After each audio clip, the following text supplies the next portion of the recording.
And President Trump says a trade deal with China has been reached. It's going to be a big win for both sides.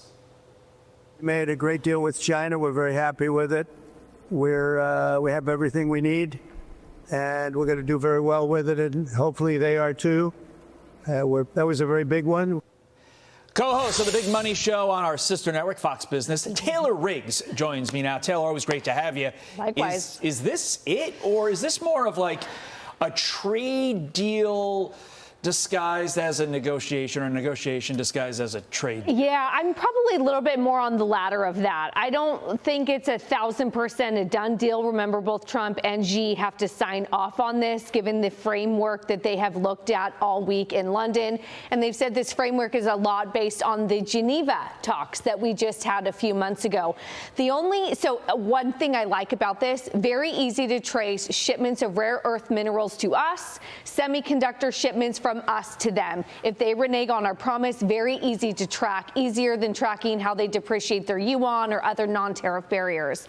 What I don't like about this is that means we're sending semiconductor chips, maybe NVIDIA H20 chips, which they have had before. But again, it's hard to know that we are sending them the great American technology, all because we need rare earth minerals, and we have them here in the U.S. We've just been blocked from environmentalists and others from mining them. So I vote, let's get the Department of Defense to start mining these rare earth minerals to get us stop being so reliant on China based on this one thing. Or at least find another country in the interim that can supply us these rare earth minerals, because I can't believe every single one of these rare earth minerals is only under the soil in China and potentially the U.S. The other countries probably have some too. They do. They absolutely.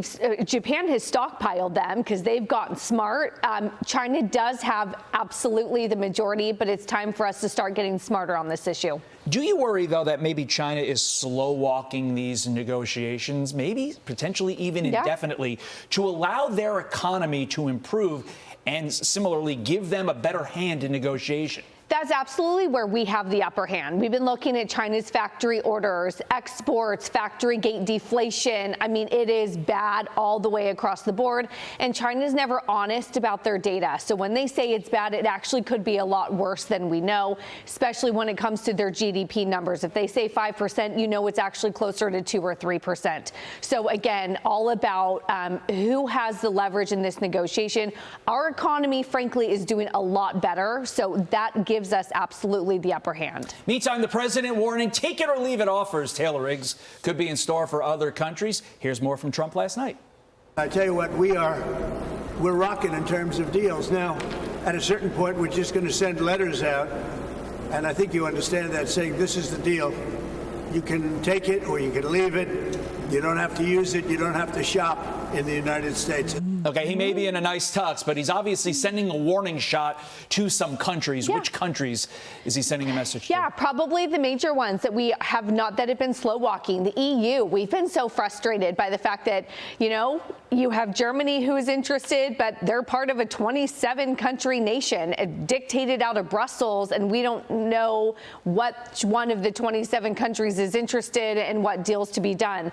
We definitely absolutely need South Korea, Japan, India, some of the major other Asian trading partners to help isolate China. So again, we've seen him set these 2-week deadlines before. I think the markets are really used to it at this point. But again, I think this is just more pressure to up the ante to say, hey, come to the table. We're not messing around. We're not going to do this for an 18-month period. We want a deal and we want it soon. Just quickly, did you think we would have more deals by now?